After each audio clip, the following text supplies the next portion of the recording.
요사이 나이 든 사람 축에 저도 속합니다만은 모이면은 이준석 문제를 놓고 티격태격하는 경우가 많아요. 그런데 쫙 갈립니다. 이준석 변호하는 사람과 이준석 욕하는 사람. 그런데 지금 보수적 언론사의 간부 되시는 분이 이런 실토를 했습니다. 그런 자리에서 아들이 30살인데 아들하고 저 한강에 산책을 나갔답니다. 그래서 그 아버지 되시는 분이 먼저 물었답니다. 아들에게 이준석 사태에 대해서 어떻게 생각하니 하고 물으니까 아들 이야기가 이제 절대로 국민의힘 안 찍는다. 지난번 선거에서 윤석열 후보를 찍은 게 윤석열 후보가 좋아서가 아니라 국민의힘이 이준석을 대표로 만드니까 꼰대 정당이 뭔가 좀 달라질 줄 알았는데 요사이 이준석을 몰아내는 것 보고 앞으로 우리 세대는 즉 2030쯤 되겠죠.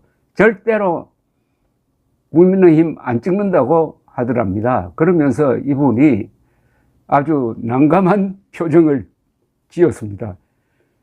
그분이 속한 언론사도 요사이 이준석 비판을 많이 하고 있는 편입니다. 과거에는 또 이준석, 김종인 편을 들었는데 어쨌든 이준석이란 존재는 선약입니다. 특히 한국 보수의 윤석열의 게 그리고 국민의힘의 선약이라고 생각합니다. 선약은 어떻게 합니까? 먹든지 뱉어야 됩니다.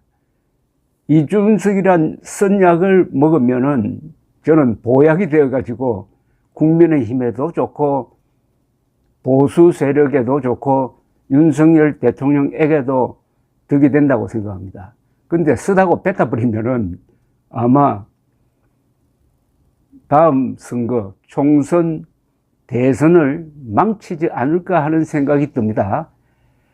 선약은 도움이 됩니다. 그런데 감은 이슬이란 말이 있습니다. 감은 달콤할 감자죠. 감은 좋은 말을 해가지고 달콤한 말을 해가지고 상대방에게 아부해가지고 자기를 이롭게 한다. 그런 뜻이죠. 감은 이슬. 자기를 이롭게 하기 위해서 감언을 한다. 달콤한 말을 한다는 건데 지금 이준석 논란을 지켜보고 있으면은 이준석을 변호하는 사람은 논리적으로 하려고 노력을 합니다. 그럴 수밖에 없는 게 다수가 이준석을 공격하니까 그 변호하려는 사람은 논리를 세워야 됩니다. 근데 욕하는 사람은 논리가 없고 욕설 밖에 없어요. 욕설 밖에 없습니다. 거의 유일하게 어제 선우정 조선일보 논설 위원이 보수 정당 대표의 처신이라는 제목으로 논리적인 비판을 한 걸 읽어보고 제가 소개를 해드린 적이 있습니다. 이준석 국민의힘 그리고 지금 열심히 이준석을 비판하는 데 앞장서고 있는 세력, 특히 이 강경, 음모론 유튜브들, 요 3자를 딱 놓고 보면은 제가 느끼는 이미지는 이겁니다. 이준석은 용감한 사람이에요. 국민의힘은 비겁한 사람입니다. 그리고 이 음모론 유튜브는 저는 뭐라고 표현할까요? 비겁하고 좀 다르고 비열한 사람이라고, 비열한 세력, 용감한 사람, 비겁한 사람, 비열한 사람들의 대결이라고 저는 봅니다. 뭘 기준으로 하느냐?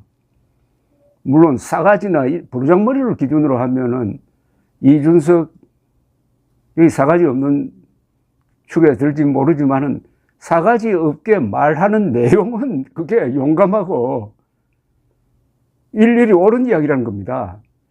싸가지 그런 거 말고 그 내용이 뭔지를 읽어보면은 용감하다 이겁니다. 용감하다는 게 여러 군데에서 증명이 되는데 첫째 2020년 4.15 부정선거 직후에 음모론이 퍼졌을 때 그때 그게 아니다. 나도 사전투표가 개함되면서 진 사람인데 그 음모론 틀렸다라고 용감하게 공개적으로 발언하고 나와가지고 그 극성맞은 음모론자들과 정면 대결했던 그 유일한 정치인이 이준석 아닙니까? 사실은 이준석 씨가 당대표로 설 수 있었던 근거가 거기서 마련된 겁니다. 어떤 사안에 대해서 용감하게 맞서면은 이 역사라는 게 반드시 그 사람한테 보상을 해줍니다. 그게 강한 인상을 준 것 아닙니까? 그런데 그때 국민의힘, 당시 미래통합당 뭐 하고 있었습니까? 지금 국민의힘에서 이준석 욕하고 있는 국회의원들, 그때 단 한 사람이라도 음모론 그 계속 퍼뜨리면은 투표 불신론으로 돼가지고 우리 다음 선거를 망친다 이렇게 하면서 설득하고 나온 사람이 단 한 사람도 있습니까? 사석에서야 물론 골치 아프다 하지만 공개적으로, 그러니까 국민의힘이 비겁자로 보인다 이겁니다. 비겁자. 사실은 방관자죠. 방조자죠.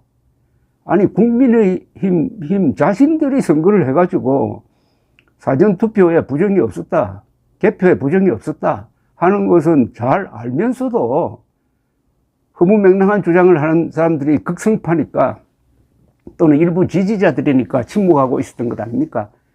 그게 지난 대통령 선거 때 윤석열 후보를 낙선시킬 뻔했잖아요. 0.73%포인트가 아니라 10% 정도의 차이로 이기는 게 정상인데, 사전투표 반대론이 먹혀가지고 사전투표율이 떨어진 것 아닙니까? 예상보다 떨어졌다 이겁니다. 평소보다는 많이 그래도 높았었어요. 이준석 당대표가 목이 터져라 외치면서 사전투표 하자고 독려한 게 그래도 0.73%포인트 차이로나마 당선되도록 했다. 그래서 제가 이준석은 용감한 사람이고 방조하고 침묵한 국민의힘 국회의원은 비겁한 사람이다 이렇게 보는 거예요. 비겁한 거하고 비열한 거하고는 조금 다릅니다. 비겁은 용감하지 못하다는 그런 뜻이죠. 비열은 뭐냐 하면 이건 천하다는 뜻입니다. 지금 음모론을 주장하고 있는 사람들이 다 비열한 인간들이라는 거죠. 왜 비열하느냐?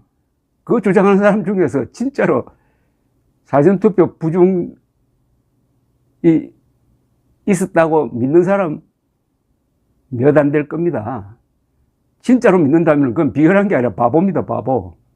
그러나 대부분은 이게 돈이 되니까, 패거리를 만들 수 있으니까, 사전투표 부정이 있었다고 외치면은 편이 생기니까, 또 황교안처럼 신문에 광고 내면은 순진한 사람들이 돈 보내주니까, 또 유튜브는 조회수가 올라가니까 그따위 짓을 하니까 그걸 내가 비열하다 이겁니다. 비열하다. 자, 그러면은 윤석열 대통령은 지금 자기 위치를 어디에 잡고 있는 겁니까? 용감한 사람을 쫓아내고 비겁한 사람하고 비열한 사람을 모아가지고 국정 운영을 하고 선거에 이길 수가 있겠습니까? 아까 그 언론사 간부 아들 이야기대로 이준석을 쫓아낸다는 게 2030 세대를 쫓아내는 것 아닙니까? 그건 제가 뭐 여러 차례 이야기했지만 여론조사에 분명히 나오잖아요. 2030 세대로부터 50%의 득표를 보수 후보가 올린다는 게 이게 상상이나 했습니까? 그것 때문에, 그 덕분에 당선됐잖아요. 근데 지금 이준석 몰아내기, 내부 총질이라고 뒤집어 씌워가지고 몰아내기에 거의 성공하는 것 같은데, 지지율은 지금 아니 50%가 아니라 10%대로 떨어졌잖아요.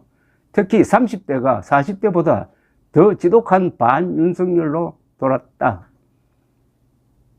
윤석열 대통령은 선약을 삼켜야 됩니다. 뱉으면은 정치적으로 참 어렵게 될 가능성이 있습니다. 감사합니다.